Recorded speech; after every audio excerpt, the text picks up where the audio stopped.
Bueno, ahora sí. Bueno, muchas gracias, Doc. Bueno, hoy vamos a hablar de un tema que es bastante interesante, ¿no? En la terapia intensiva.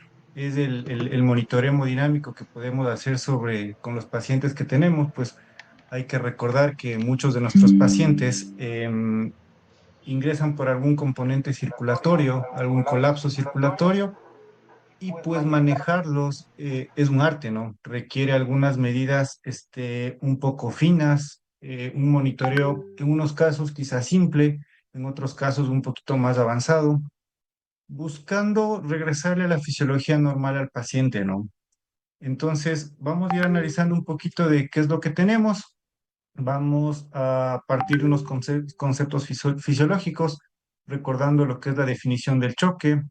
Vamos a identificar qué herramientas tenemos basadas en un caso clínico que pudimos realizar, un caso ficticio evidentemente, pero uno de los que se recibe casi todos los días en la terapia intensiva.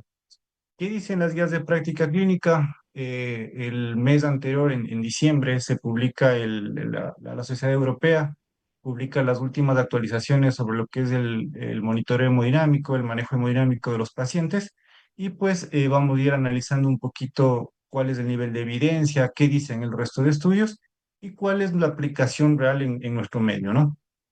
Entonces, pues tenemos que recordar algo fundamental, ¿no? El choque o el shock no es igual a hipotensión, no es igual a taquicardia, no es igual a tener un lactato elevado. El choque básicamente viene siendo un desequilibrio entre el consumo de oxígeno y el aporte de oxígeno, ¿sí? Muchos pensamos que el paciente tiene que estar hipotenso para decir que está en choque. No, definitivamente no es así. La Sociedad Europea define el choque como el colapso circulatorio que amenaza la vida, donde se produce una hipoperfusión tisular y directamente esto pues genera un desbalance o hay un desbalance entre el aporte y el consumo de oxígeno, ¿no? Entonces esta curva es fundamental que nosotros la recordemos, muchos lo hemos visto, lo hemos estudiado, que es básicamente el equilibrio que tenemos entre el transporte, entre el delivery y la entrega del DO2 y el consumo de oxígeno, ¿no? Mientras se encuentre en la zona dependiente, pues no pasa absolutamente nada, se puede aumentar el consumo, no se vuelve DO2 dependiente. Cuando llega el estado infeccioso, el estado patológico, la sepsis, eh, en sus fases iniciales, pues ¿qué es lo que sucede, no? El cuerpo empieza a la célula empieza a extraer más oxígeno hasta que llega un punto que se conoce como DO2 crítico, es decir, el consumo de oxígeno se vuelve ya dependiente de cuánto de oxígeno nosotros tengamos. Y en este punto el metabolismo se vuelve anaeróbico. Hasta cierto punto, algo en el metabolismo, en la zona independiente, pues vamos a tener algo de taquicardia, la presión va a estar normal, los signos de perfusión tisular van a ser adecuados. Pero en el momento que llegamos al metabolismo anaeróbico, que ya la célula no puede extraer más, ya tiene que buscar otros mecanismos para sacar oxígeno, ¿no? Empieza el ciclo de Cori, se empieza a formar lactato y pues empiezan a haber todas las alteraciones que ya las vamos a ir analizando. Algo que tenemos que tener bastante claro y que muchas veces nos falla es un término que se conoce como incoherencia hemodinámica, ¿no? Donde la macro no concuerda con la microcirculación. Es decir, tengo un paciente que yo, claro, en la guardia lo trabajé, lo entrego con 160, 90, 60 de presión, una media por ahí de 66, 67, pero tiene un lactato de 4, tiene la piel fría, tiene un moteado importante, ya la presión está bien. Pero ¿qué pasa? ¿Por qué no la perfusión es buena? Pues es evidente, ¿no? Hay un estado digamos, de incoherencia hemodinámica. No cuadra lo que estamos viendo con lo que estamos viendo macroscópicamente con la perfusión de ese paciente. Y en la sepsis este fenómeno toma más importancia, porque claro, ¿no? Uno dice, pues ya si tengo un choque cardiogénico por un infarto, hago fibrinólisis, de pronto le hago un cateterismo, destapo la arteria y se tiene que ir solucionando. Si tengo un neumotórax, descomprimo el neumotórax. Si tengo un taponade, soluciono el taponamiento y ya está, tiene que regresar a su fisiología normal. Pero ¿qué es lo que sucede en la sepsis? Es un fenómeno bastante interesante porque en la sepsis no solo, digamos, es un daño circulatorio, es un daño celular, es un daño endotelial. Y es así que asimismo el año anterior, a finales del año anterior, se proponen fenotipos de incoherencia hemodinámica. El grupo del doctor Vélez propone, bueno, o más bien dicho, hace una mnemotecnia de de seis modelos de fenotipos, donde nos hace pensar, ¿no? Que el problema no necesariamente es solo la bomba, no solo es del corazón, no solo es del vaso sanguíneo, ¿no? ¿Por qué el paciente no está respondiendo? Si ya lo tengo con buena presión, tengo que pensar que de pronto el problema es algo de microtrombosis. Recordemos que la sepsis genera un estado procoagulante y al mismo tiempo puede generar un estado de coagulopatía. Hay la formación de netosis que van a dar problemas a nivel, digamos, vascular. Em, la vasoplegia que se vuelve resistente a las catecolaminas iniciales, claro, debo a 0,30, 0,50 de norepi. Pienso en poner una segunda catecolamina, digo, bueno, pues pongamos de epinefrina, que es lo que usualmente se venía haciendo, hoy por hoy sabemos que no es la mejor opción. Ya la célula ya no puede más con eso, ya entra una disoxia citopática. ¿Y cómo le regreso de eso? Ya se vuelve un poco difícil. Hay fuga capilar, recordemos que el endotelio se lesiona, el glicocálix se altera y pues básicamente el líquido empieza a fugar, ¿no? O de pronto yo me fui al otro lado, reanimé a 30 ml por kilo, 40 ml por kilo y le llevé al paciente a una congestión venosa y pues claro, daño más del endotelio y complico más la evolución del paciente. O de pronto tenemos una vasoconstricción muy marcada porque yo le puse mucha catecolamina al paciente y pues se generan ciertos desacoples, ¿no? Entonces ahí uno se hace una pregunta que vamos a tratar de responderle al final. ¿Es adecuado llevar al paciente a 65 milímetros de mercurio? ¿Será un poco más, quizá un poco menos? Eso vamos a ir dilucidando, ¿no? Entonces, basado en eso, pues tenemos que ir analizando, ¿no? Si decimos que el choque es un estado de desequilibrio entre el consumo y el oxígeno, perdón, entre el consumo y el aporte de oxígeno, pues ¿cómo se va a reflejar esto en el paciente, ¿no? Si no tengo oxígeno, voy a empezar a hacer un metabolismo anaerobio. ¿Qué va a pasar con mi perfusión tisular? Yo tengo que ver la perfusión tisular de mi paciente. Evidentemente, no puedo dejar de lado la tensión arterial, la presión venosa central. Ya vamos a ver si es que estos parámetros, estos marcadores sirven, son útiles o de pronto no. Hoy por hoy tenemos que hablar de POCUS, es difícil o creo que en estos momentos ya creo que nadie guiaría una terapia sin una monitorización ecográfica, ¿no? Es indispensable medir el gasto cardíaco, medir la onda de pulso, medir termodilución, saber cómo está el entorno y la circulación global de mi paciente, y pues lo que se venía haciendo hasta hace algunos años, ¿no? El catéter de la arteria pulmonar. Sirve todavía el catéter de la pulmonar.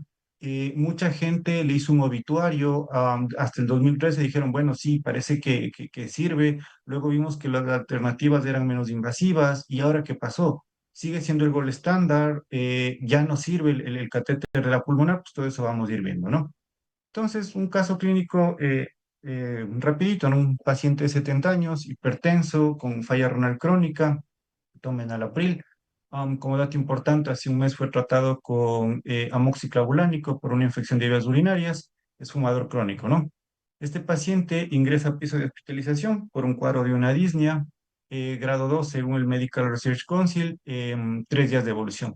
Todos que movilizan secreciones, le ve un médico particular, prescribe paracetamol Ambroxol y pues el cuadro no mejora. Entonces, cuando el paciente llega a la emergencia, una tensión arterial, digamos, anormal, pero ya llama la atención que está taquicárdico, es ataquimnéico y ya no tiene una buena saturación, ¿no? Se hace una placa, pues, y es evidente lo que encontramos, una neumonía basal, digamos, del campo derecho, en la base, y siguiendo las guías, consideramos que este paciente, pues, debe ingresar, ¿no? Se ingresa a piso, se decide manejo con levofloxacina, y pues ese es nuestro paciente inicial. Pero luego a las 4 o 6 horas de estar ingresado, el paciente se va complicando más, se torna más disneico y empieza con ansiedad. Vemos que la presión baja, sube la frecuencia cardíaca, se pone más taquipneico y, y empieza con fiebre, ¿no? Con febrícula. Entonces uno dice, bueno, pues es la febrícula, bajémosle un poco la temperatura, bajará la frecuencia cardíaca y veamos cómo va. La media, pues con esto estará en 65, 67, pues, no me preocupo, ¿no? No tomo accionar. Pero luego siguen pasando las horas y el paciente evoluciona peor, más hipotenso, más taquicárdico, ya requiere más, digamos, satura más bajo, y empieza, y la fiebre no cede, ¿no? A pesar de haber puesto los antitérmicos. Y ahí es cuando entramos en pánico y decimos, chuta, ¿qué le está pasando al paciente? ¿Por qué está evolucionando así? ¿Qué medidas puedo tomar para irle mejorando? Entonces, por ahí en piso se les ocurre activar un sistema de respuesta rápida, calculan un score news, se dan cuenta que este paciente ya tiene un puntaje elevado de news, un news también elevado, y dicen, chuta, bueno, el paciente ya no está yendo bien. Llamemos a UCI, ¿no? Para ver qué se puede hacer, cómo se le puede mejorar un poquito la evolución del paciente. Entonces llaman a UCI y pues nos encontramos con estos signos vitales, ¿no? Una presión baja, una frecuencia cardíaca, pues, taquicárdico, está taquipneico, requiere mayor oxígeno y el personal nos refiere que pues 6 horas ya no orinó el paciente. Ahora, con esa presión uno dice, bueno, pues el paciente está chocándose. ¿Es de verdad un choque? Y vamos a irlo analizando, ¿no? Entonces yo tengo que pensar en que, como dije, ¿no? Ya vamos a ver más adelante, la presión arterial qué rol juega en esto, ¿no? Entonces, veo perfusión tisular, veo las ventanas de perfusión, indispensable, esto no nos podemos olvidar, y esto es inicial, esto es examen físico puro.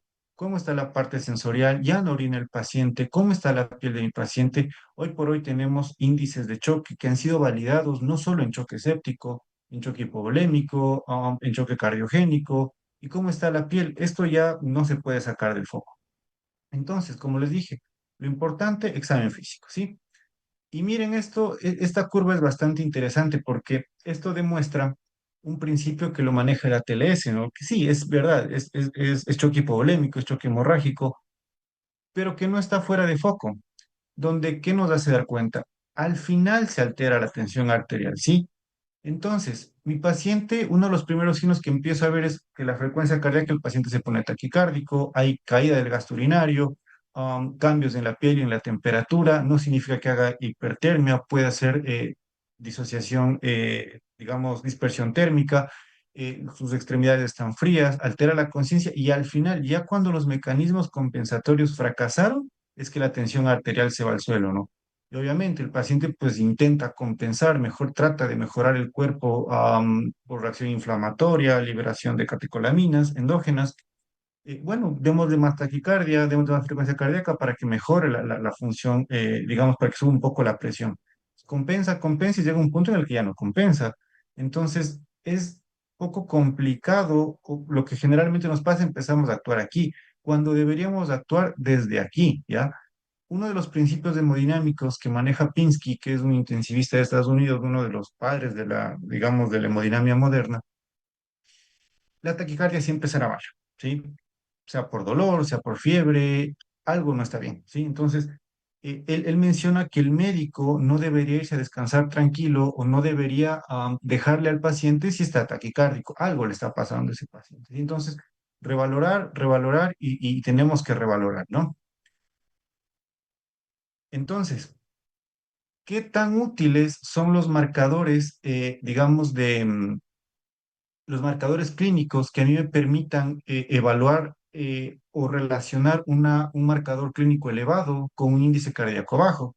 Este estudio es bastante interesante. El grupo del SIX nos demuestra que hay ciertos marcadores clínicos que sí tienen una buena correlación con un índice cardíaco bajo. Claro, aquí pues, vamos a ver, ¿no? El paciente se torna taquicárdico, tiene una especificidad con un índice cardíaco de menor de 2,2, hay una correlación. Si es que el paciente hace taquicardia, si es que cae la presión sistólica, si es que hay deterioro, digamos, en el estado de conciencia y quizá la temperatura por sí sola no, pero cuando combinamos la perfusión tisular, el llenado capilar con el Motrin, sí, se vuelve una especificidad bastante alta, ¿no? Y obviamente me van a decir, pero ¿y la diastólica, por qué no? Porque este estudio específicamente relacionó con un índice cardíaco menos de 2,2. Sabemos que una vez que hemos iniciado las fases de resucitación en la sepsis, pues el paciente se pone con un gasto cardíaco elevado, ¿no? Se vuelve el término que acuñamos como hiperdinamico, ¿sí? Entonces, eso, por eso es que no hay esta correlación, pero ya tenemos algo claro, ¿no? Si hay bajo gasto cardíaco, paciente seguramente va a estar taquicárdico o va a ser uno de los mecanismos de compensación iniciales, va a deteriorar su función cerebral, la perfusión renal va a caer y vamos a verlo en una disminución del gasto cardíaco y, pues, y la piel, ¿no? Entonces, hasta ahí yo creo que pues no nos queda eh, la duda, ¿no? El paciente tiene choque. ya hay un compromiso de las ventanas de perfusión, ya el paciente no está yendo bien. Se decide el ingreso a UCI, el paciente ingresa con 56 de media, una frecuencia cardíaca de 138, y hacemos una primera gasometría con 56 de PO2, está acidótico el paciente con una acidosis respiratoria, hipoxémico, a pesar de estar con 10 litros, ¿no? Entonces decidimos ventilación mecánica.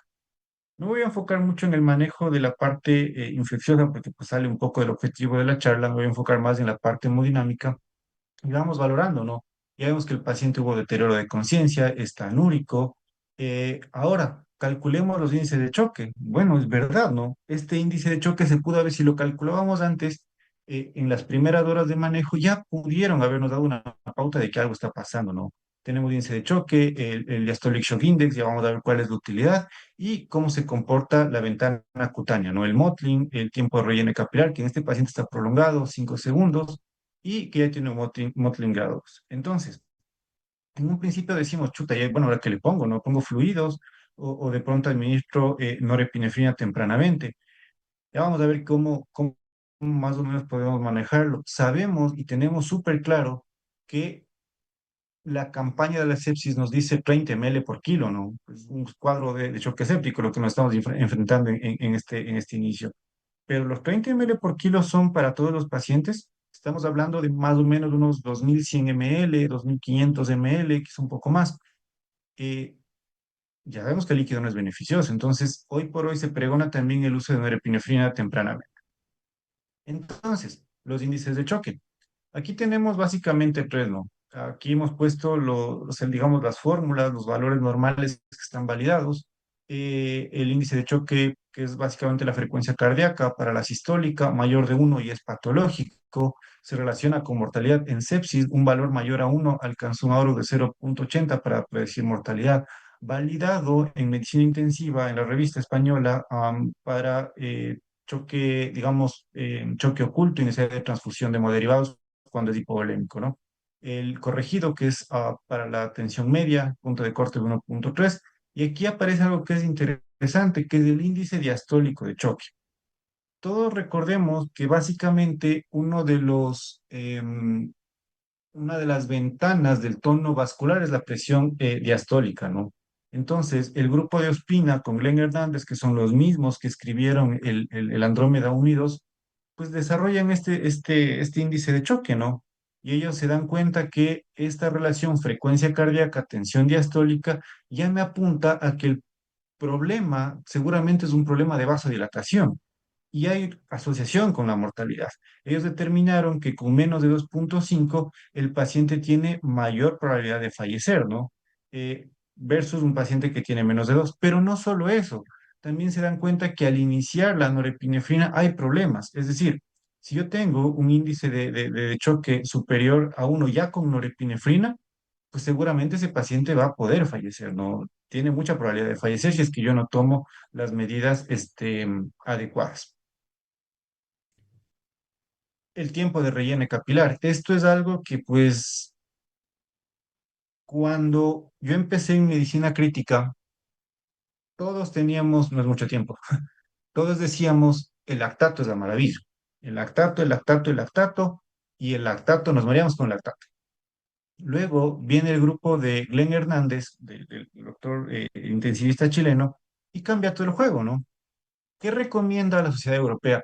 Tenemos que medirlo, definitivamente tenemos que medirlo. El problema de la sociedad europea es que pues ellos mencionan que casi la mayoría de recomendaciones no tienen una evidencia sólida e incluso, pero todas son de acuerdo alto, ¿no? Entonces, bueno, en el 2019 lanzan el primer Andrómeda, eh, tratan de buscar, ¿no? El efecto de la resucitación, de perseguir el lactato, el aclaramiento del lactato versus el tiempo de relleno capilar, ¿no? Entonces se dan cuenta que pues definitivamente si uno persigue la perfusión tisular, el tiempo de relleno capilar normal pues, o normalizarlo, se mueren menos los pacientes con algo estadísticamente significativo.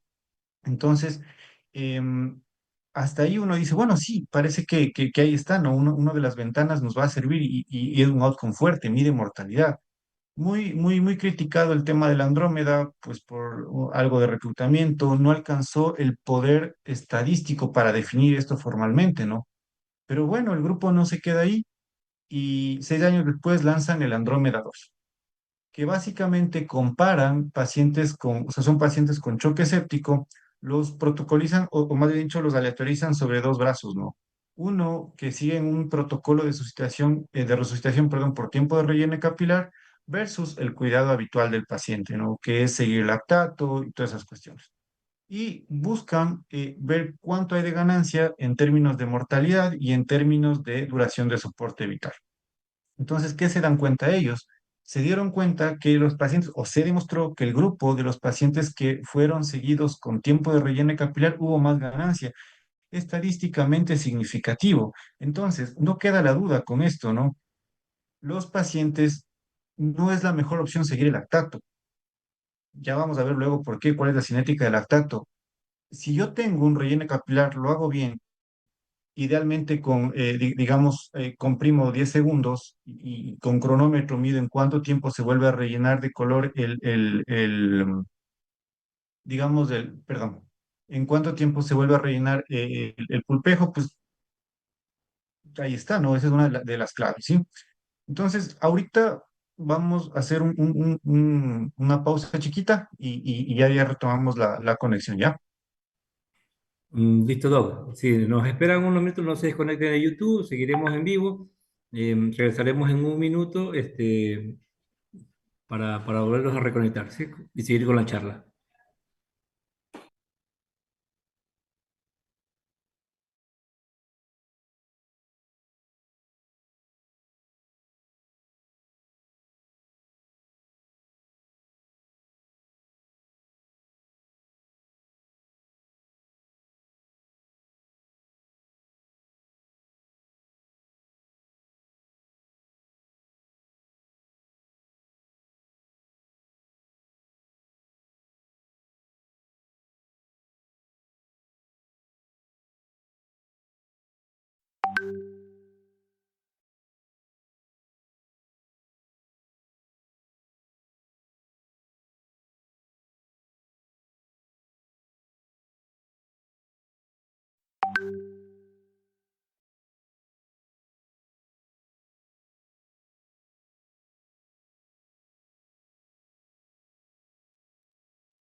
Ahí estamos, Doc. Sí.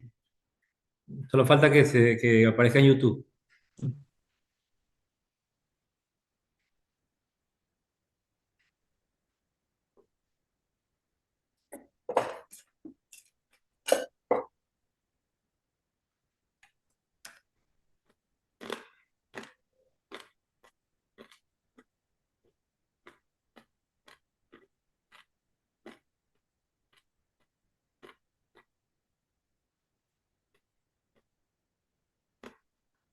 Ya. ¿Ya va apareciendo? Ya. Entonces empiezo, Doc. Sí, seguimos, doctor. Claro. Perfecto. Muchas gracias. Ya, gracias por seguir conectados. Entonces, como yo les decía, ¿no? Ellos plantean ahora que se estudie, o más bien dicho, se guíe la terapéutica buscando un tiempo de relleno capilar versus el lactato. Y ellos proponen este protocolo, ¿no? Sería bueno que se revise un poquito más a detalle el estudio, pues bastante interesante, bastante bien hecho metodológicamente. Si tengo un paciente con un rellenado capilar prolongado, pues tengo que medir la presión de pulso, la diferencia entre la sistólica versus la diastólica. Sabemos que pues si el paciente tiene una presión de pulso elevada, por casi seguro va a tener una diastólica baja. Volvemos a lo mismo, tono vascular. Entonces, pues yo tendré que ajustar mi dosis de norepinefrina o de pronto a veces que el paciente hace es fluid responsive, o sea, tiene una respuesta a los fluidos, ¿no? eh, ya vamos a ver si es que si es que cómo medimos si es que el paciente respondedor con el tiempo de relleno capilar sirve o no sirve, vamos a ver. Entonces, la guía europea menciona que un reto de fluidos es de entre 250 a 500 ml entre 10 a 15 minutos, ¿no? Si es que a pesar de eso el paciente pues no mejora y tengo que echar mano de la valoración ecográfica y determinar si es que vuelve a ser el paciente, si es que ya hay alguna disfunción, pues tendré que buscar algún tratamiento adecuado y si es que no, vuelvo a hacer pruebas de reto de fluidos hasta tratar de ir normalizando digamos, el tiempo de relleno capilar. Por ahí nos van preguntando cuál es la ventaja del lactato versus, perdón, el tiempo de relleno capilar versus el lactato. Básicamente, cuando uno quiere medir lactato, tiene que pinchar al paciente, sí o sí. A veces trabajamos en sitios pues, donde no tenemos cómo medir lactato, no podemos hacer una gasometría, difícil, ¿no? Pero puede pasar. Pero esta técnica es mejor porque es más barato. ¿Qué nos cuesta? Comprar un portaobjeto, que lo podemos hacer en la guardia, o podemos hacer una compresión directa del pulpejo y medir cuánto tiempo se vuelve a rellenar, ¿no? Es mucho más barato, lo podemos hacer, digamos, de manera seguida, podemos intervenir y ver cómo se comporta, y es mejor. Ya vamos a ver por qué el lactato antes lo perseguíamos, pero hoy ya no. Entonces, el mismo grupo del doctor Hernández, pero en esta vez como, digamos, como principal investigador Castro, ellos buscan ver si es que, qué pasa si yo percibo el lactato versus perseguir el grupo de llenado capilar. Entonces, se dieron cuenta que los términos de perfusión, o más bien dicho, al alcanzar una perfusión adecuada, es mucho más rápida si es que yo mido, si es que yo sigo mi terapéutica con tiempo de relleno capilar. Sí, en este grupo, miren lo que sucede, ¿no? Que bueno, uno dice, pues no es estadísticamente significativo, pero miren lo que pasa. ¿Cuánto administré de líquidos a las 6 horas? Si yo guío mi terapéutica por tiempo de rellene, estoy hablando de mucho menos volumen de líquido versus el lactato. Sí, no es estadísticamente significativo, es verdad, pero a la larga, quizá esto sí represente en el paciente, ¿no? Entonces puede que el paciente haga más falla renal, puede que mi sobrecarga de volumen, ya sabemos hoy que es un factor independiente para hablar de mortalidad, ¿sí? Ahora, ¿puedo yo guiar mi terapéutica? ¿Puedo hacer un reto de fluidos? A ver si es que el paciente responde siguiendo digamos, el tiempo de relleno capilar. Pues la respuesta es sí. También en este trabajo, pues hacen la evaluación, qué pasa cuando el paciente le hacemos una elevación pasiva de piernas o hago un mini reto 6 horas ya no digamos, orina de el paciente. fluidos para ver si es que el paciente responde. Y miren lo interesante de este trabajo. Teóricamente, al yo hacer un reto de fluidos, entre los 6 a 8 minutos, ese tiempo de relleno capilar ya tiene que empezar a disminuir. Bueno, en tiempo estamos hablando de que va a empezar a bajar de 0,4, 0,6 segundos, medio por cronómetro, ¿no? Son pacientes que se comportan como respondedores. Entonces, yo no me van a decir, sí, porque muchas terapias intensivas yo no tengo eco para poder hacer un delta de BTI, una variación de gasto cardíaco. Sí, pero ya está aquí, lo podemos hacer, ¿sí? Podemos guiar nuestros fluidos siguiendo el tiempo de relleno capilar, que al final del día es eso, ¿no? Al yo administrar el fluido, trato de mejorar el gasto cardíaco y eso se va a reflejar en mejor perfusión. Otro que es el Motling, bueno, pues todos lo hemos visto, todos sabemos cómo se comporta, qué es lo que sucede, que obviamente un paciente que llega a ser un Motling más alto, pues, o más de un grado más avanzado, pues se va complicando peor, ¿no? Y esto se demostró desde el 2011, no es algo nuevo. Ustedes seguramente ya han visto muchos pacientes con Motling. Miren las piernas cómo se ponen de, digamos, de marmóreas, un grado 2. Aquí ya tenemos un paciente con grado 4, pues y se va toda la pierna, estamos hablando de un Motlin 5. Y eso se traduce en mortalidad. Si yo tengo un Motlin de 0 a 1, pues seguramente el paciente pues, le va a ir bien con las medidas que yo tome. Pero si tengo un Motlin de 3, 4, 5, ya el chance de que el paciente sobreviva es de un 10, de un 20%. Ojo, ¿no? Esto también es una ventana de perfusión que yo tengo que buscar aclarar este Motlin, de acuerdo. Sí, es lo que se tiene que hacer, ¿sí? Y esto se relaciona con qué pasa si yo descendí el Motlin. En el momento que yo hago un descenso del Motlin, se demostró que tengo más pacientes que sobrevivieron versus los que no. Si yo no logré bajar el Motlin o el score de moteado, el paciente se va a morir, seguramente, ¿sí? Y esto es estadísticamente súper significativo. Eh, predice la mortalidad a los 14 días también, obviamente, ¿no? Si yo tengo, mientras más Motrin tenga, más probabilidad de morir. Y esto me resulta bastante interesante, este artículo de 2019, donde, bueno, ustedes saben que si yo le pongo al paciente más Norepi, llego a 0,70, 0,80, 0,90, sí, seguramente el paciente se va a morir porque está yendo peor, y aparte de eso le pongo vaso. La relación o la interacción entre el Motlin y la dosis de los vasopresores no tuvo nada que ver. Es decir, el Motlin por sí solo es un marcador independiente de mortalidad y que yo tengo que tratar de guiar mis esfuerzos hacia aminorar ese grado, de acuerdo, ¿sí? Entonces, decidimos intubar a este paciente, ya entra ventilación mecánica, lo ventilamos con 8 ml por kilo de peso predicho, con una PIB de 7, lo dejamos con 24 frecuencias, con una FE de 45%, y decidimos invadirlo, pues colocamos un catéter venoso central subclavio izquierdo, una línea radial derecha, iniciamos la analgesia, y pues como nunca nos falta, un bolo de 400 ml, ¿sí? Eh, ¿Qué hacemos? O más bien dicho, ¿por qué se motivó este bolo? Pues hacemos una medición inicial, medimos la PVC, vemos que tiene una PVC de 8 y algo que es bastante interesante, el delta PP o la variación en la presión de pulso. Ya vamos a ver si esto sirve y cuáles son las condiciones adecuadas, porque no todos los pacientes nos sirve esto, ¿no? Pero, ¿qué quiero que vean en esta imagen, ¿no? Es súper interesante.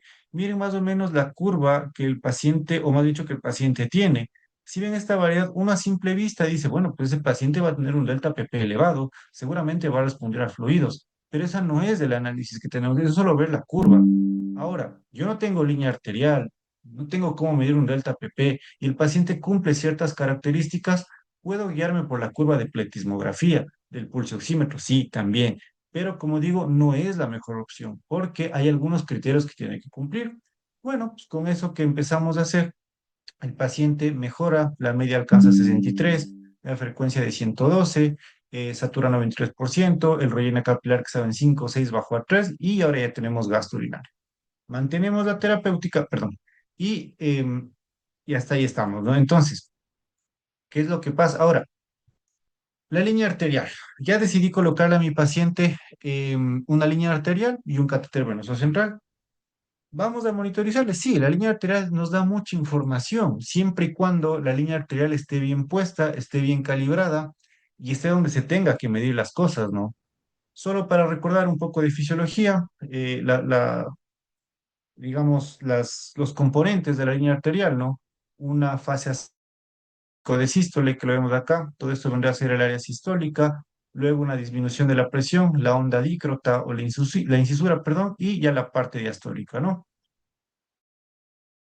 eh, Ver de una manera simplista o no simplista, más bien digámosle muy sencilla, muy tangible, que vemos que la parte sistólica, precarga y contractibilidad, y la diastólica, pues es poscarga, ¿no? Tono vascular al final del día, ¿sí?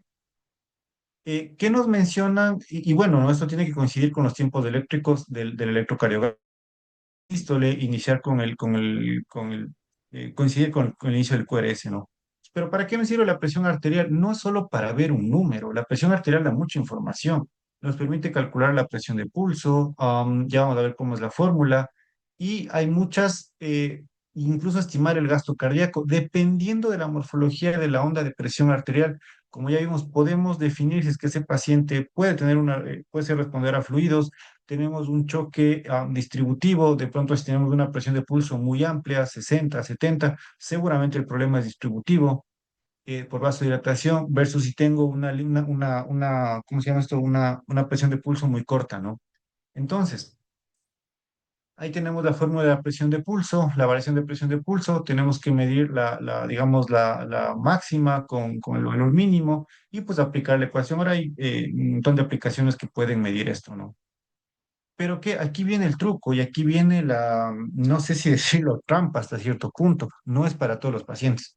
Si el paciente está respirando espontáneamente, no se puede, definitivamente no se puede.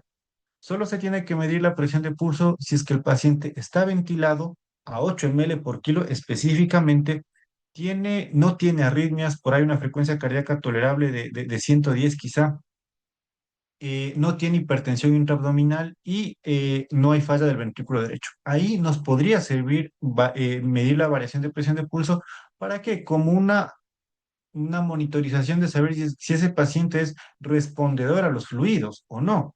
¿Sí? Entonces ya ahí yo pudiera hacer una monitorización de qué estrategia voy a seguir con mi paciente. De pronto decido colocarle más líquido, digo, no, no, ya me estoy pasando, frenemos un poco los líquidos, ¿no? Entonces, ¿cuándo es menos confiable? En espontáneo, si el paciente está rítmico, si uno lo ventila a 6, 4 por kilo, si es que tiene una hipertensión intraabdominal o hay fallo del ventrículo derecho, ¿no? Ahí es como que no nos sirve mucho. Y otra cosa que es sumamente importante es dónde vamos, a ver, dónde se va a colocar el cero para digamos, para la línea arterial y qué pasa cuando yo le hago una prueba de lavado. ¿Sí? Eso es súper importante porque esto puede generar sobreestimaciones o infraestimaciones. Lo ideal es que pues ya sabemos que el eje, el cero, tiene que estar colocado a nivel del eje flebostático. Uno más o menos lo dice entre el cuarto espacio intercostal, a la altura de la tetilla o de la línea intermamilar en las mujeres. Hago un lavado, un flush, y tiene que aparecer esta imagen, ¿no? Esto es normal. Pero ¿qué pasa si aparece esta imagen, ¿no? Ahí uno diría que está mal amortiguada la curva y esto va a dar un infraamortiguamiento. Nos va a dar presiones mucho más altas de las que son. Versus, ¿qué pasa si sucede esto? Significa que está, digamos, la curva pues, no está buena, está sobreamortiguado y va a dar presiones muy bajas, ¿no? Entonces, no es solo colocar el catéter, tengo que ver la morfología, tengo que ver cómo se comporta, porque ¿qué pasa si mi paciente tiene esto? Seguramente es un choque distributivo o de pronto un hipovolémico que pues, puede responder a fluidos todavía, ¿no? Ahora, aquí viene el punto, y aquí es lo que uno dice, chuta, pero me dicen que monitoremos la presión arterial. La guía lo dice, monitorice la presión arterial. La recomendación de los europeos debería ser monitorizada en pacientes con choque eh, y en pacientes que no responden a la terapia inicial. Pero ¿qué pasa? Sale el estudio de Leverdac asimismo en octubre, si no me equivoco, del año anterior, y bueno, dicen, no monitoricemos la presión arterial invasiva. ¿Por qué? Porque se dan cuenta que también monitorizar la presión arterial invasiva tiene sus problemas. A veces es difícil la punción, a veces no tenemos catéteres para colocar una línea arterial, o de pronto tengo complicaciones, tengo sangrado, formé un pseudoneurisma, formé una trombosis, yo mismo me estoy comiendo los 3 dedos de ese paciente al colocar el catéter. ¿Y esto cambia en algo?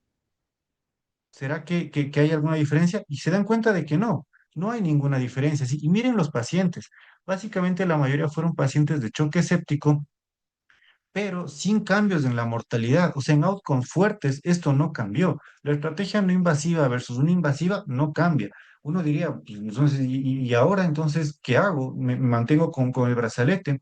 Y miren, algo que me llamó bastante la atención, miren las dosis de norepinefrina que se manejan, ¿no? 0,44, incluso llegan a utilizar un doble soporte vasoactivo. Hay una publicación coreana de hace 2 años que menciona que cuando uno tenga más de 0,25, 0,30 de norepinefrina, se debería colocar una línea arterial e incluso ir pensando en colocarla, digamos, a nivel femoral, ¿no? Pero aquí pues ya nos damos cuenta de que no. Ahora, si a mí me preguntan, ¿esto no se debería hacer? Es bastante, el estudio es una corte bastante importante. Si yo tengo los medios para hacerlo y tengo las precauciones al colocar el dispositivo, pues yo lo haría. Definitivamente creo que es difícil guiar una terapia con doble vasoactivo, decido ponerle Norepi, vaso, por ahí le pongo Dobuta, y quiero ver los cambios en tiempo real, es difícil no poder creer solo en el brazalete, ¿no? Pues a veces ustedes recuerden que los brazaletes no terminan siendo tan grandes, pues, son grandes, son pequeños, a veces valen, a veces no valen, entonces es un poquito complicado, ¿no?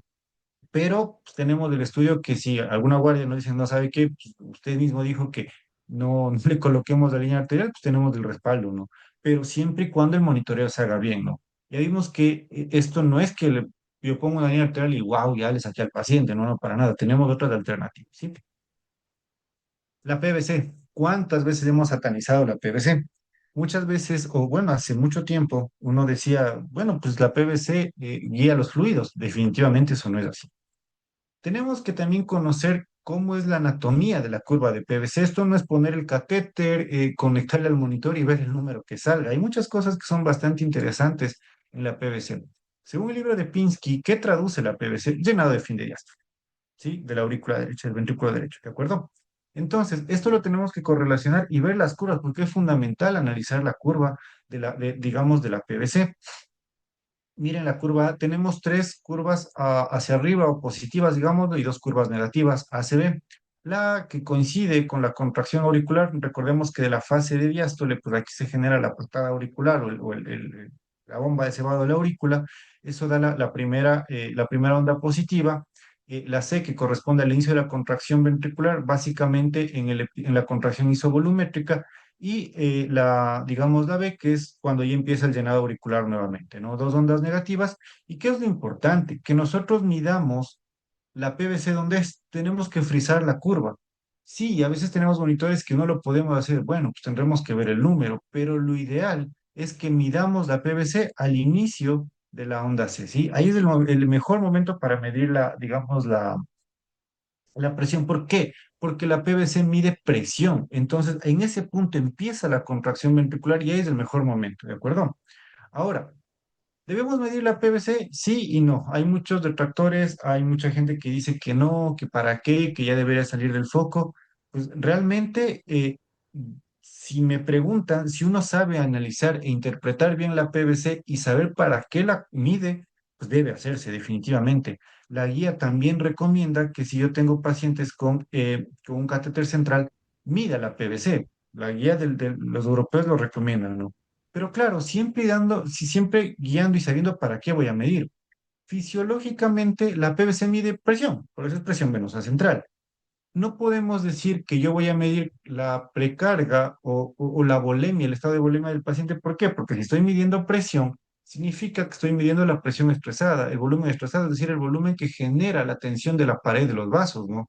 Y hay un volumen no estresado o de reserva que yo no lo mido con la PVC. Entonces, no me ayuda a saber si es que el paciente eh, está muy cargado de líquidos y peor a determinar si es que es respondedor a volumen, ¿no? Eso no tiene nada que ver.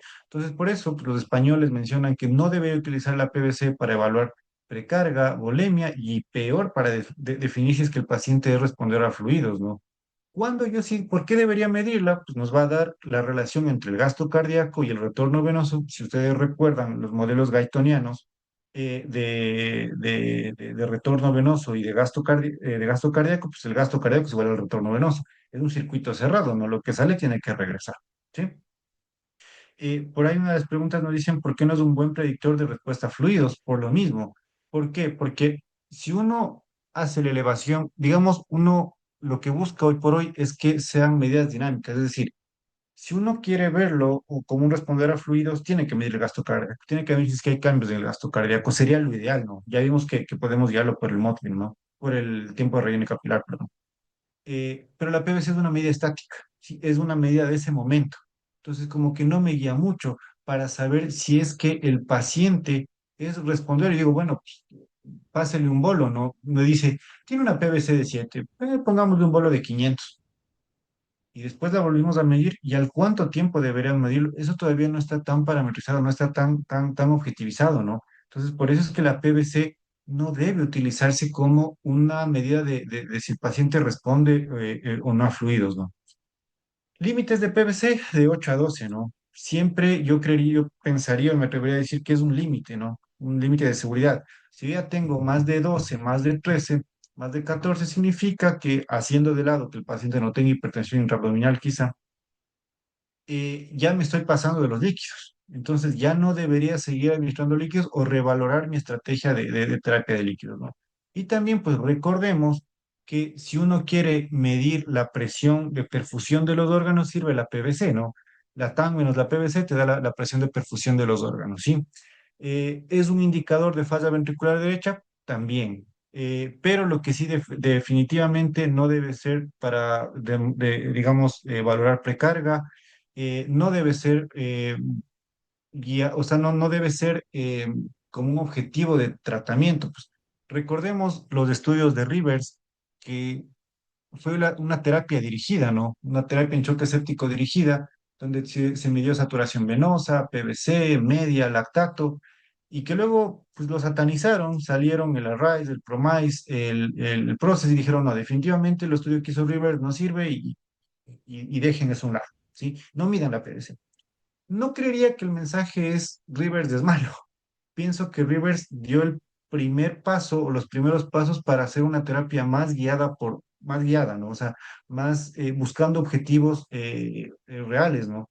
Entonces, por eso es que, vuelvo y repito, no tenemos que utilizar la PVC para guiar nuestra decisión de administrar fluidos, ¿sí? Entonces, bueno, pues decimos, hagámosle, ya tengo el catéter central, tengo la línea arterial, hagamos de una gasoarteriovenosa. En México le dicen talleres hemodinámicos, eso definitivamente allá no les gusta eso, eh, pero puedo hacerlo, no significa que no pueda hacerlo. Entonces tengo una gasometría arterial, tengo mi gasometría venosa central, obviamente esto tiene que estar bien colocado, ¿no? Recuerden que hay saturación venosa central y saturación venosa mixta. La mixta solo se lo logra sacar con un catéter de la arteria pulmonar, la que nosotros medimos la saturación venosa central. Y que tiene sus peros, tiene sus contraindicaciones, pero pues pienso que nos puede dar algo de información, ¿sí? Entonces, el paciente sigue acidótico, ahora ya es una acidosis, digamos, una acidemia metabólica, tiene hemoglobina de 7,2, tiene un lactato elevado, tiene una saturación venosa de 60 y calculamos los famosos deltas, ¿no? La diferencia arteriovenosa de CO2, la saturación venosa central, la diferencia arteriovenosa de oxígeno, el índice de extracción, el cociente respiratorio, que no es más que la relación que del delta de CO2 con la diferencia arteriovenosa de oxígeno, ¿no? Y pues con esto uno dice, chuta, pero parece que es flujo dependiente. ¿Por qué? Porque la saturación venosa y el delta de CO2 traducen flujo. E incluso hay mucha gente que, como digo, ¿no? En los trabajos de Rivers, uno decía, si tiene el paciente una saturación venosa baja, ponle dobutamina porque seguramente es la bomba la que está fallando. Pero nos damos cuenta que el paciente tiene una hemoglobina de 7,2. ¿No será que le falta un poquito de transportador? ¿No será que yo tengo que mejorar la entrega de oxígeno y decido transfundir al paciente? Ahora, está bien que yo decida guiar mi terapéutica con saturación venosa y con estos delta de CO2, han sido igual bastante satanizados, ¿no? La guía lo recomienda, que se debe utilizar. Si tenemos un catéter central, pues debemos medirlo, medir los delta de CO2, medir la relación, el cociente respiratorio, delta de CO2 para diferencia arteriovenosa. Pero como ven, ¿no? No hay evidencia fuerte y solo son pautas de acuerdo, ¿no? Ahora, ¿qué dice la evidencia, ¿no? ¿Debo medir? ¿No debo medir? Saturación venosa central hace un balance entre el delta, perdón, entre el aporte y el consumo de oxígeno, ¿no? Valores normales 67-70%.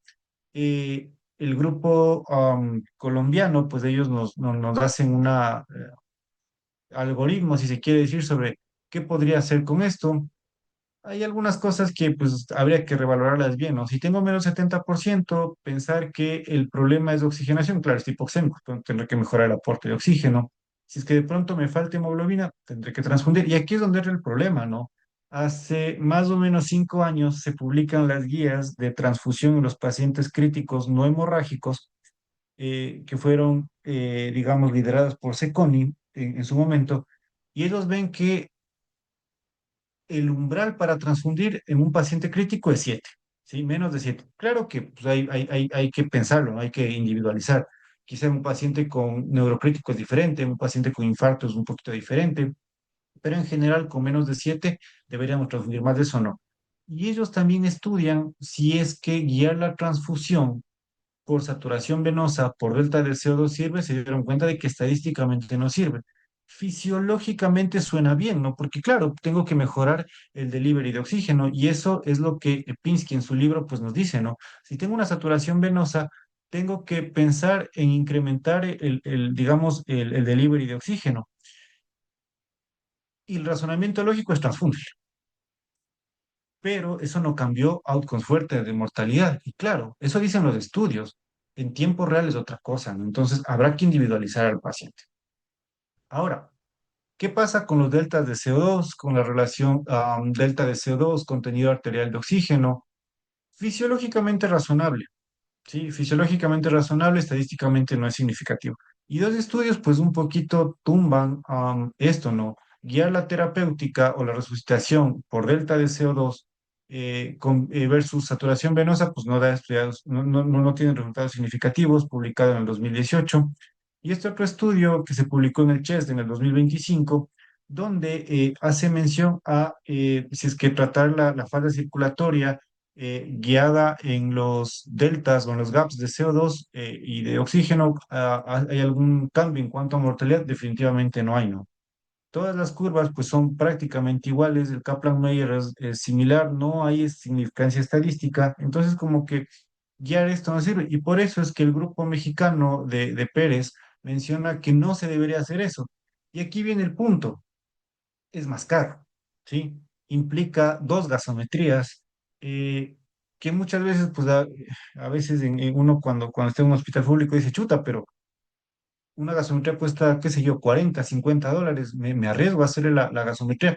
Y hay que ver bien dónde está el catéter, ¿no? Hay que ver que la punta esté justo en la entrada de la aurícula, un poquito arriba de la entrada de la aurícula derecha, porque de pronto está muy arriba o muy adentro, pues, el valor ya no sirve, ¿no?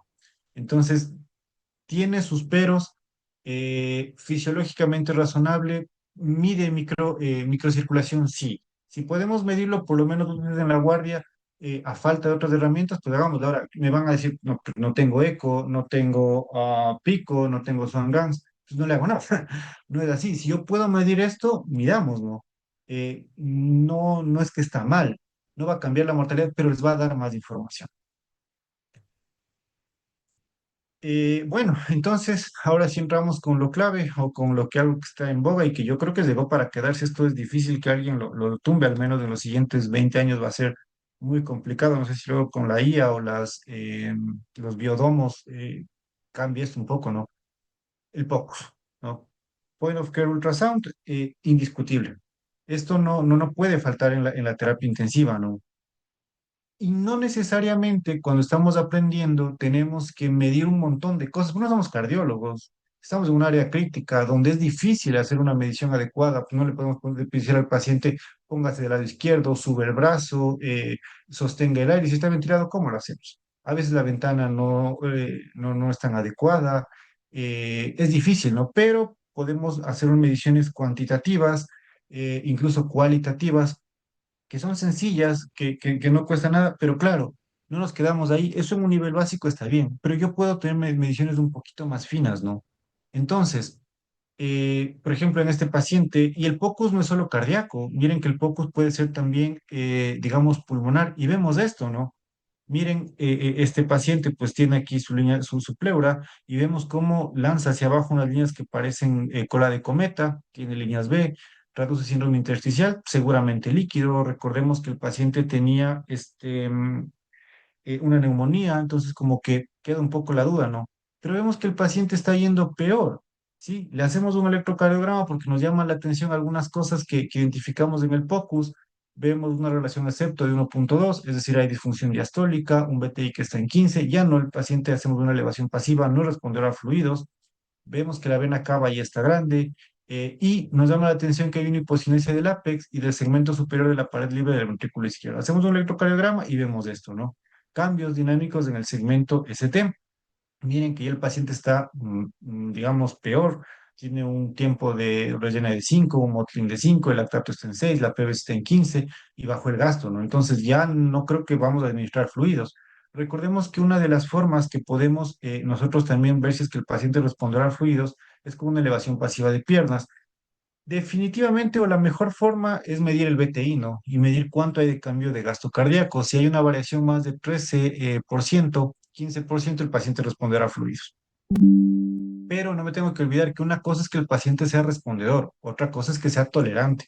¿Qué tal si es que sí, el paciente responde, pero tiene una disfunción diastólica, tiene unas PCP estimadas de 15, 16, ya no va a ser tan tolerante ese paciente? Entonces, por eso sirve la ecografía, ¿no? Nos da un poquito más, más información, nos permite afinar, como quien dice, más el tratamiento. Y pues nos llama la atención, hacemos el POCUS y vemos esto, ¿no? Miren cómo hay esta hipocinesia digamos, del septo y también ya parte del ápex, ¿no? Ya el paciente, pues ya algo le pasó. Seguramente se infartó el paciente, está haciendo un infarto tipo 2, pues no lo sabemos, no pueden ser un sinnúmero de cosas que le esté que le esté pasando, ¿no? Eh, entonces, ya ahí ya voy a decir, pues no, ya no le pongo más líquidos al paciente, ya paro mis líquidos, porque quizá yo también esté favoreciendo la congestión pulmonar, ¿sí? Y eso está empeorando el estado respiratorio de mi paciente. El POCUS, como dije, llegó para quedarse, ¿sí? No, por lo menos en este tiempo, y no es solo POCUS cardíaco, sí puede medir un montón de cosas, puede hacer POCUS transcranial, diámetro de vaina, ver cómo están los pulmones, ver cómo se comporta el corazón, qué pasa con la congestión venosa, qué pasa a nivel vascular, será que hay una trombosis venosa profunda, será que el paciente tiene una embolia pulmonar, un montón de cosas, ¿no? Y por eso es que quizá ha dejado un poquito de lado el uso de mediciones mínimamente invasivas como son PICO, como son Swan-Ganz, ¿no? Porque con el eco lo podemos hacer, ya vamos a ver, ¿no? Y pues uno idealmente pues, tiene que entrenarse en eco, tiene que certificarse dentro de lo posible para decir que pues lo está haciendo bien, ¿no? El consenso lo dice que se tiene que hacer una o más mediciones del ecocardiograma en pacientes con choque circulatorio, siempre que yo tenga la herramienta adecuada, tenga la experticia y ojo, ¿no? El eco termina siendo operador dependiente. Ese quizás es uno de los problemas. Que si mi curva de aprendizaje no es buena, pues quizá voy a ver cosas que todavía, que no lo son. Estoy exagerando o estoy infraestimando las cosas, ¿no?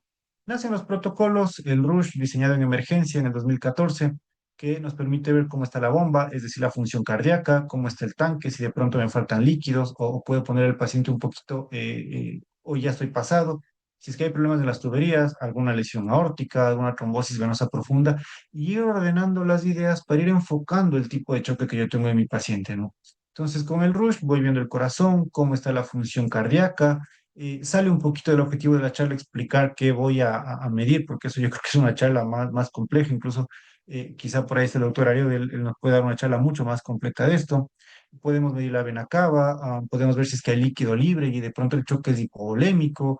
¿Y qué es lo bonito del eco? Que yo no solo puedo hacer diagnóstico, puedo hacer intervención y puedo saber si es que lo que estoy haciendo está funcionando. ¿Qué tal si digo, sí, póngale 500 a mi paciente? Le hice el eco, no tenía líneas B. Le paso los 500, hago otra vez el eco y tiene líneas B. Ya se me fue la mano. Entonces, yo puedo ir monitorizando cómo el paciente va respondiendo a eso. Hoy por hoy, pues con medidas, con un poquito más de entrenamiento, podemos hacer algo que se llama EcoSwan. Esto igual es una aplicación que lo colgó el Hospital de Juárez, perdón, el Ignacio Chávez de México, donde pues nos arroja bastante información como si fuera un Swan Ganz. Pero ¿qué tengo de bonito? ¿Qué tengo de ventaja? Que no tengo que ponerle un Swan Ganz al paciente, que me ahorro no sé cuántos de dólares en un examen que es repetible, lo puedo hacer 10, 15, 20, 50 veces en la guardia, puedo hacerlo cada 5 minutos eh, y no necesariamente tengo que funcionar al paciente, llegar a la arteria pulmonar con todas las complicaciones que eso conlleva, ¿no?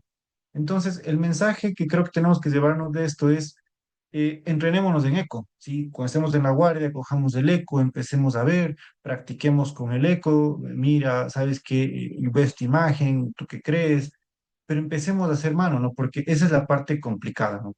Entonces, ahorita igual nos vamos a tomar un receso chiquitito, 2 minutitos y continuamos. Ya no se vayan desconectando porque no sé si yo estoy muy emocionado, la charla de verdad es interesante, pero tenemos un receso chiquito, ¿ya?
pero sí, para los que...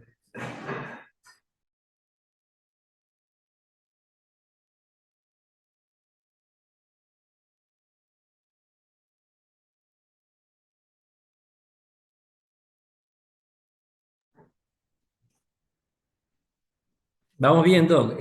¿Cuánto nos falta? ¿Cuánto más o menos calcula? Y yo creo que unos 20 minutos más, Doc. O sea, con esta terminamos, ya. Yo creo que sí. Está interesante. Sí, está súper bueno. Ahí me confirman ya. Si es que ya tengo en YouTube el audio y se ve la presentación. Sí, todavía no vemos en YouTube, solo que está un poco atrasado acá.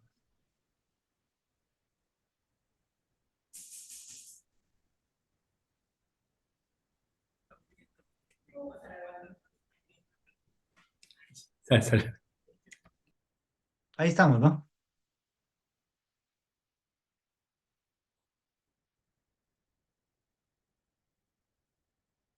Doc, me confirma si ya estamos en YouTube también. Y tengo buen audio y video. Sí, podemos comenzar, Ya, porque está ya escuchábase nuestro audio ya. en YouTube. Listo, Doc, chévere. Entonces, importante, ¿no? Podemos hacer EcoSwan. Ya no necesito un Swan Dance. Y esto es increíble, es algo bastante bonito, ¿no? Son medidas más avanzadas, pero aquí me permite ver el acople ventricular arterial. Para que se entienda en términos generales, ¿qué pasa si mi ventrículo es deficiente? Tengo un buen ventrículo izquierdo, pero al paciente le llené de anorepi, le llené de vaso y tengo la aorta así. Está cerrada por tanta vasoconstricción que le estoy dando. El ventrículo izquierdo va a tener que trabajar tanto para vencer esa resistencia que va a ser difícil. Entonces, esto me permite, con esta medición, me permite hacer un cálculo y saber si es que yo de pronto el paciente todavía responde a vasopresores, puedo ponerle un poquito más, de pronto necesita inotrópico, algo de inodilatación o quizá bajarle la dosis de vasoactivo, ¿no? Porque igual, ¿no? O sea, recordemos que también el vasoactivo termina siendo un medicamento, termina siendo algo que genera daños, ¿no? Entonces, claro, son mediciones un poquito más avanzadas, tenemos que incluso medir una fracción de eyección, ¿no? Entonces, esa es la parte un poquito compleja del asunto. Bueno, aquí tenemos, pues, ¿qué vamos a ver con la ecografía? ¿Cómo vemos del ventrículo izquierdo, el ventrículo derecho? ¿Cómo se va comportando en los diferentes estados de choque?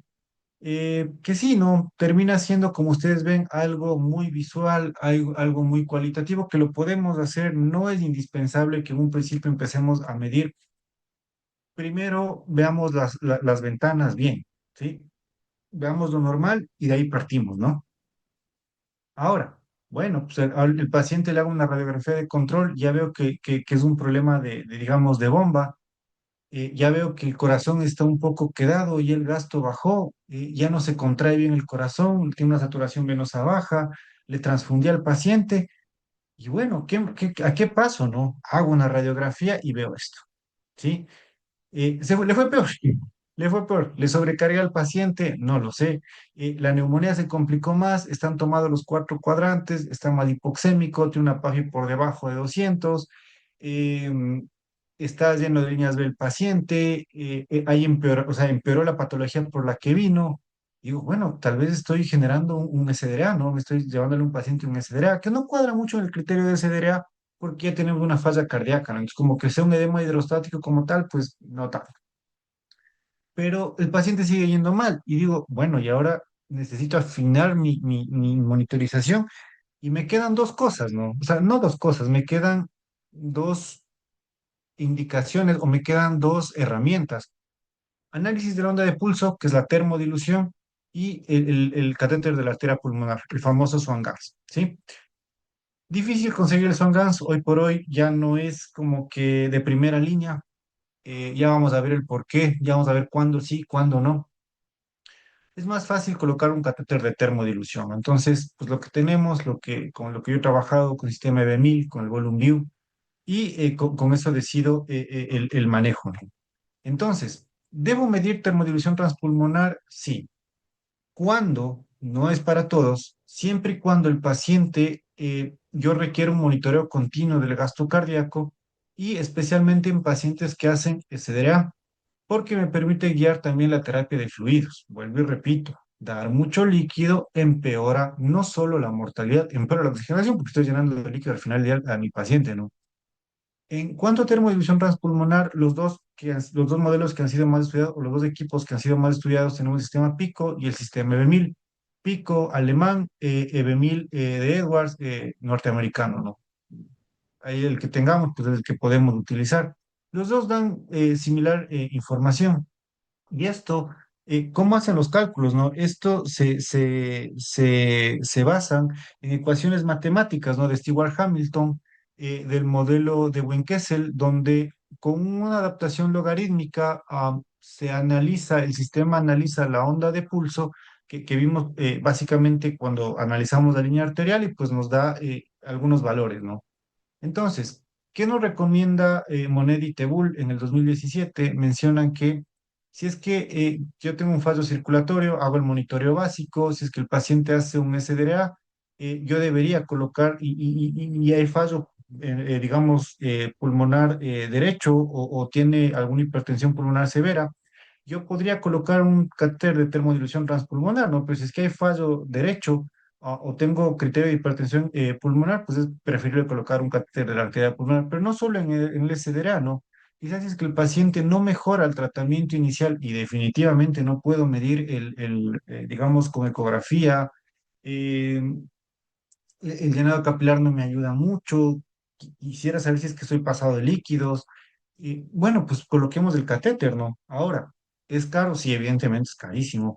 Un sistema de 1000 Volume estamos hablando de por catéter quizás 1200, $1500, pero bueno, esto salva la vida de los pacientes. Directamente no lo salva porque no son medidas terapéuticas, ¿no? Son medidas que me ayudan a afinar mi terapéutica. Y es lo mismo con el eco. Por ahí van a encontrar artículos que dicen, pues, no, el eco no demostró que cambie la mortalidad. Claro que no va a cambiar la mortalidad porque no es una invasión lo que estoy haciendo, no estoy tomando decisiones en una medición, ¿sí? Entonces es lo mismo con este sistema, ¿no? Entonces aquí tenemos pues más o menos lo que podemos ver en el sistema, digamos en el EB1000, esto es un paciente real que lo manejamos, que se colocó. ¿Cuál es el kit del asunto, no? Para este sistema EB1000 yo hago termodilución. ¿Qué significa termodilución? Es básicamente administrar una cantidad específica de solución, idealmente salina, a una temperatura baja, digamos decir 3,8 grados, por un catéter. En este sistema de Bemil y en el pico tengo que tener obligatoriamente dos catéteres, ¿no? Un catéter central arriba, sea subclavio, sea yugular, por el abordaje que se prefiera, o axilar, pero la idea es que termine donde tiene que estar, ¿no? En la cava superior, y definitivamente una línea arterial femoral, ¿no? No hay otra forma con esto. ¿Por qué? Porque esos cambios de presión son lo que arriba yo tengo un transductor, que es el termistor, y que me va a detectar los cambios en la temperatura de entrada y de salida, ¿no? Entonces, eso me va a permitir hacer algunos cálculos. Y nos da información bastante bonita. Miren este dibujo, nos ayuda un poquito a guiar mejor la terapéutica. Nos da ideas como precarga, por ejemplo, saber si es que, cómo está la precarga de ese paciente. Estoy muy pasado de precarga, de pronto todavía puede el paciente tolerar un poquito más de líquidos, que es el volumen telediastólico global. La desventaja es que no ve el ventrículo izquierdo versus el ventrículo derecho, ¿no? Sino ve las cuatro cámaras en global. Mide la función sistólica, me permite ver cómo está la función cardíaca, la fracción de eyección global. No es igual a la fracción de eyección clásica por ecografía que se hace, pero te da información, ¿no? Nos permite ver cómo está el índice cardíaco, el gasto cardíaco por cálculos matemáticos y pues hacer algunas intervenciones. Yo con esto puedo hacer una elevación de piernas, ¿no? Y ver si es que mejoró el gasto cardíaco, puede hacer un mini reto de fluidos. Incluso este sistema de Edwards, si alguna vez nosotros recordamos, eh, básicamente la curva de Frank Starling, vemos, ¿no? Aquí es evidente, ¿no? Tenemos un área ascendente que donde el paciente todavía tolera líquidos y un área de meseta donde el paciente pues ya no va a tolerar más líquidos, entonces como que ya no tiene mucho sentido, ¿no? Y algo que es increíble, nos permite trabajar y ver cómo está el agua extravascular pulmonar, ¿no? El ELWI, el índice de permeabilidad alveolo capilar. También lo del eco. Es el equivalente a las líneas B. Pero ojo, las líneas B, como dije, no significan líquido, no significan agua. Es síndrome intersticial, neumonía, fibrosis, EPOC, evidentemente edema agudo de pulmón, ¿no? Entonces, nos da información en tiempo real, ¿no?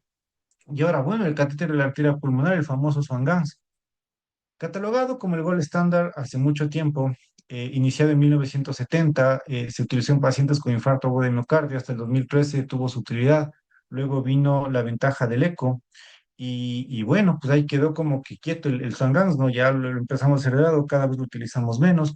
Tiene indicaciones muy concretas en pacientes con falla ventricular derecha, en pacientes con SDRA con falla circulatoria, en pacientes de cirugía cardíaca, en un choque cardiogénico severo, enfermedad cardíaca congestiva severa. Ahora, ¿cuál es el asunto con el Swan-Ganz?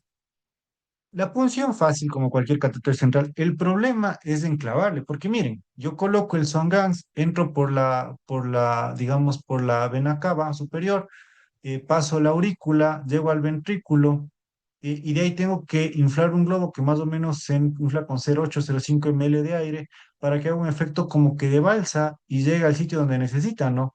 A enclavarse en la arteria pulmonar. Esa es la parte difícil, porque esto puede enrollarse aquí, darse muchas vueltas, puede lesionar la arteria pulmonar y se han visto que el riesgo de complicaciones supera el beneficio versus las otras medidas que tengo. No significa que no sirva. Yo creo que en unidades donde se hace cirugía cardíaca compleja, donde se manejan choques cardiogénicos severos, pues todavía siguen usando, ¿no? Y no es una mala idea porque nos da una valoración o bastantes valores importantes que no los vamos a mencionar, están ahí en la tabla, pero te permite ver la PVC en tiempo real, presiones ventriculares, presiones pulmonares, te permite ver la saturación venosa de oxígeno. Entonces, decir que es malo, no, no es malo. ¿Es difícil colocarlo? Sí. ¿Es complejo el análisis? También. Entonces, esto es así, ¿no? Si ponemos un Swan Gas, pues tenemos que tener a alguien que sepa interpretarlo, porque si no, es como manejar, es como comprarse un Ferrari sin saber manejar. Entonces, no cuadra mucho esa parte, ¿no? Em, y bueno, pues ¿por qué se dio, por qué se tumbó el Swan Ganz? Porque hubieron muchos trabajos, por ejemplo el Escape, donde demostró que si es que sirve medir la congestión por Swan Ganz, no, definitivamente la utilidad clínica versus o sea, más dicho, la valoración clínica versus el Swan Ganz, exactamente lo mismo. No hubo cambios en cuanto a días fuera de ventilación mecánica, fuera de soporte circulatorio, no cambió en nada las conductas terapéuticas, poner un SWAN versus una valoración clínica, es como que ya va perdiendo la potencia, ¿no? JAMA 2005, este artículo que es igual del Ignacio Chávez, donde ellos ven, donde lo combinan, ¿no? En pacientes con infarto con un balón de contrapulsación. Y ese es el grupo que se beneficia, pero aquí los grupos son poco comparables, entonces no podemos sacar conclusiones de ahí, pero como que les dejo la cuña, ¿no? Como diríamos, chuta, bueno, pues tengo un infarto, le pongo un balón de contrapulsación, serviría, vamos a verlo. Eh, en este estudio, asimismo del 2006, donde aquí sí se compara, ¿no? El catéter de la pulmonar versus el sistema de termodilución por pico, se dan cuenta que colocamos más pico en choque séptico y evidentemente más Swan-Ganz digamos, en choque cardiogénico, ¿no? Que buscaron ver si es que los días de sobrevida, incluso la administración de fluidos fue diferente. Realmente no. Uno diría, no, pero es que mira, el grupo, el grupo de pico carga más líquidos, pero en el momento que hicieron la regresión logística de este estudio se dieron cuenta que no hay cambios. Entonces, más barato un pico, más fácil de colocarlo, no tengo tantos inconvenientes y pues eso, ¿no?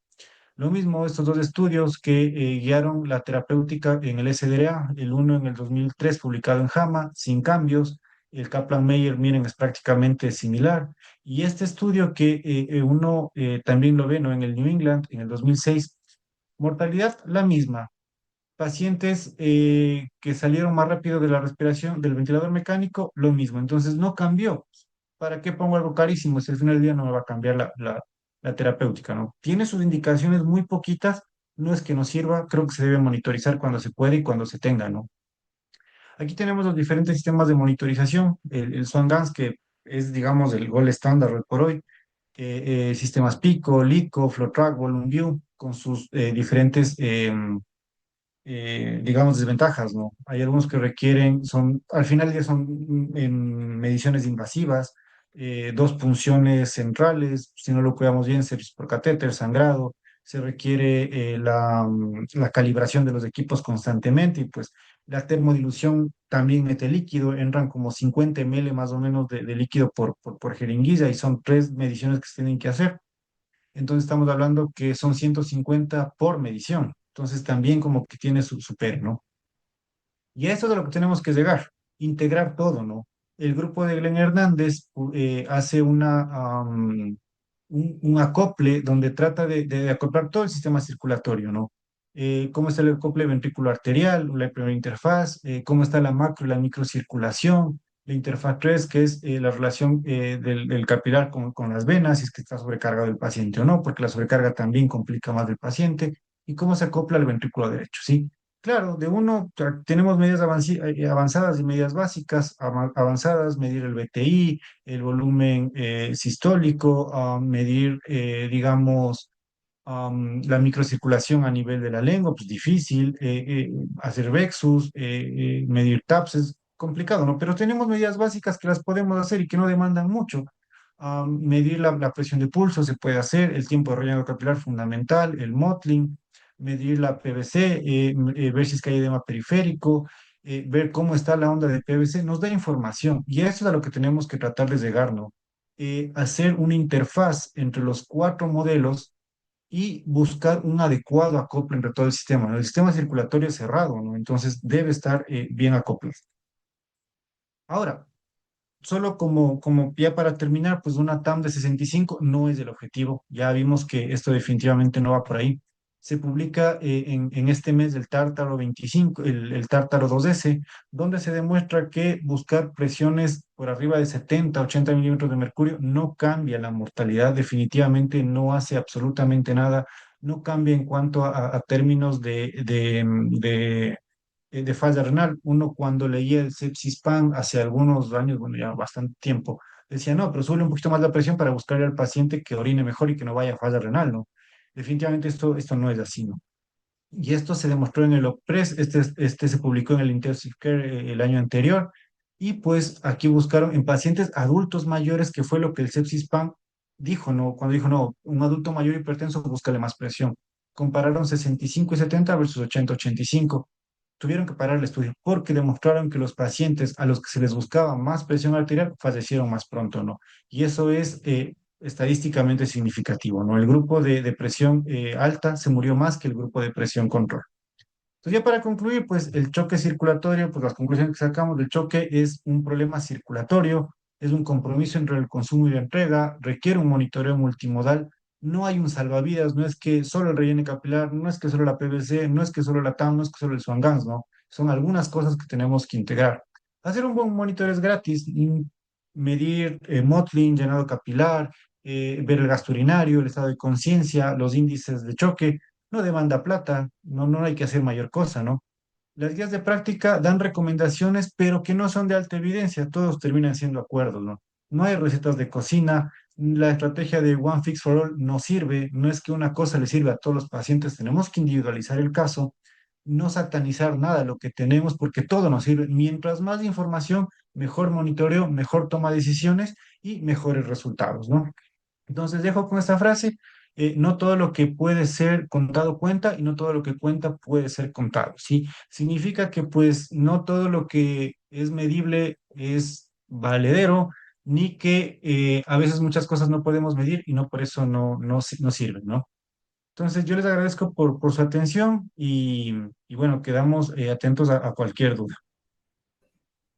Excelente, don Fernando. Gracias por todo tu conocimiento, por compartirlo.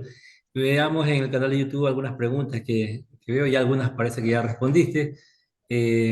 Veamos la pregunta del doctor Alay. ¿Cuáles son los beneficios y limitaciones del uso del catéter en termodilución frente a una eco seriada para evaluar la respuesta de una expansión de volumen?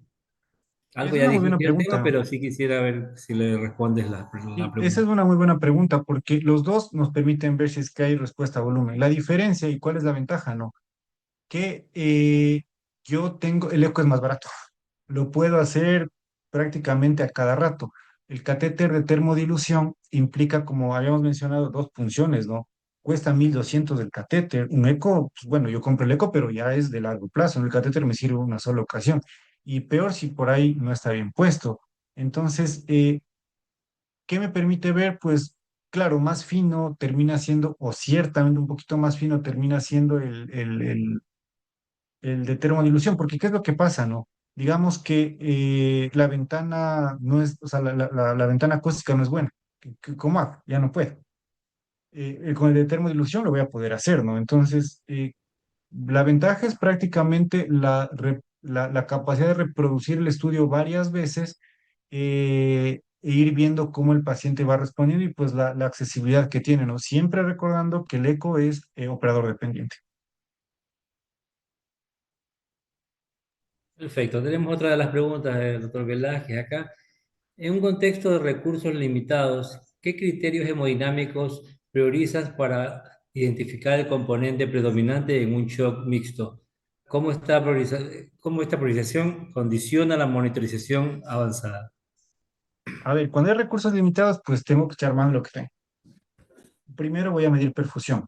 Relleno capilar, Motley Score, con eso ya tengo una idea, ¿no? Ahí sí, pues si yo no puedo colocar un catéter pulmonar o de pronto una termodilución, pero puedo colocar un catéter central, no puedo medir PVC y puedo hacer la saturación venosa y ver si es que de pronto el problema es flujo dependiente, indiscutiblemente el eco. Si uno lo quiere poner así en listado, sería prioridad relleno capilar, gasto urinario, dispersión térmica con el Motley Score, saturación venosa, de ser posible y guiarlo con delta de CO, con delta de CO2. Pero si a ese recurso limitado, ¿por qué hoy ya no podemos hacer un recurso limitado no tener eco, no? Si yo tengo el eco, pues desde el eco. El eco es lo que mandaría en esa monitorización, ¿no? Ajá. Ya que ese es un problema que vivimos día a día los médicos del Ecuador en este momento, ¿no? Los recursos. Pero con todas las herramientas que nos has mostrado que existen para manejar la monitorización, por ahí tendremos que ajustarnos a lo que podemos brindarle al paciente. Por Sí. eso la tendencia actual es atención centralizada en individualizada para cada paciente.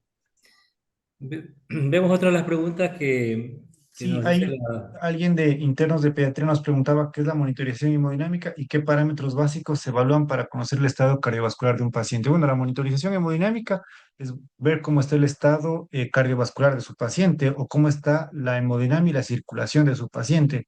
Si de pronto ese choque le está llevando a una mala perfusión. Básico, básico, básico, ventanas clínicas de perfusión, estado de conciencia, tiempo de relleno capilar, Motley Score, los índices de choque, el sistólico corregido, el índice diastólico, ¿no? Esos son como que lo básico, como que si estás en un área qué sé yo, de piso, estás en tu rural, estás en, qué sé yo, un hospital básico, con eso ya está. Con eso ya puedes decir, chuta, bueno, este paciente está en choque y cuando llamas al hospital, no te van a preguntar, no te van a decir, chuta, no, no, no está en choque. Ya sabes que está complicado el paciente, ¿no?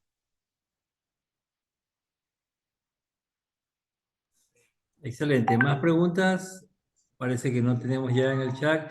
La verdad Por ahí que había una de enfermería, Doc, que sí. decía, mm, ¿dónde está? Nos preguntaban, bueno, por ahí lo vi, Hay una de Esther, pero de médico, ¿por qué la PVC es un buen predictor? No es un buen predictor de respuesta a fluidos y cómo debe interpretarse correctamente dentro del manejo hemodinámico. Pero eso me parece que ya la contestaste o algo esa así. ya la respondimos, sí. Ujú. Sí, por ahí había uno de enfermería que nos preguntaban qué parámetros deberían ser medidos en la bitácora, si no estoy mal, yo por ahí lo había leído. No, No, sale acá. no lo encuentro.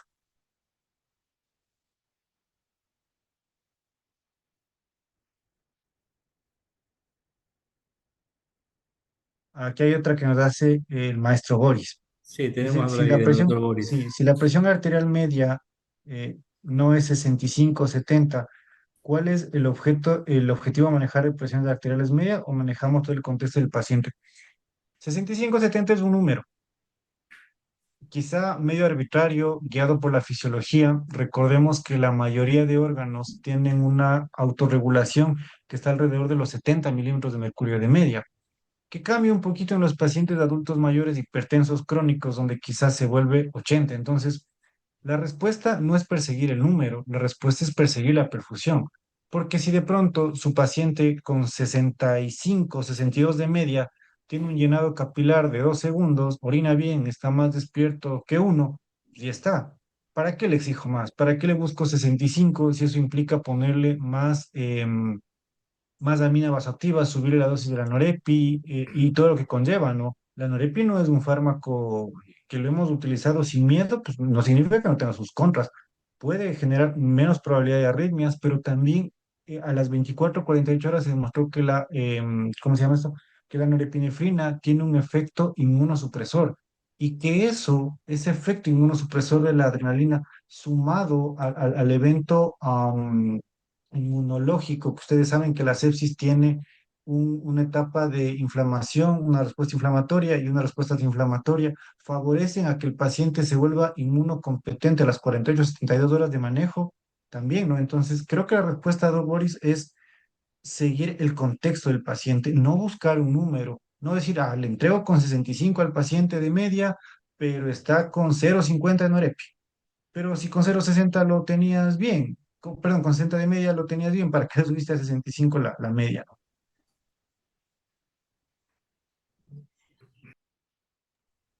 Perfecto, perfecto, doctor. La verdad que excelente, una excelente exposición.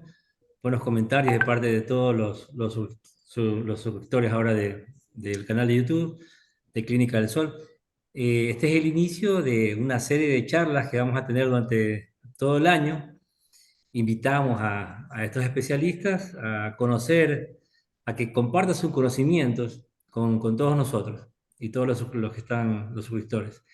Este, por ahora no queda decirle más que fue una sesión muy bien estructurada, con un contenido actualizado, los felicito por eso, y aplicable día a día, más que todo en cuidados críticos y en emergencia. Está con la claridad que en la interpretación de todos los datos y las recomendaciones basadas en evidencia que demostró. Recomendada para colegas que buscan profundizar más en el manejo hemodinámico de un paciente crítico.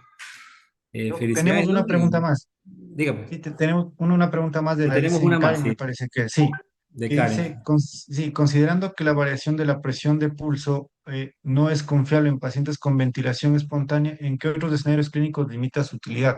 Básicamente, si el paciente le dicen ya no está ventilado, no sirve. Si es que no está ventilado a 8 por kilo, hay algunas guías que le dicen entre 8 a 10, ¿no?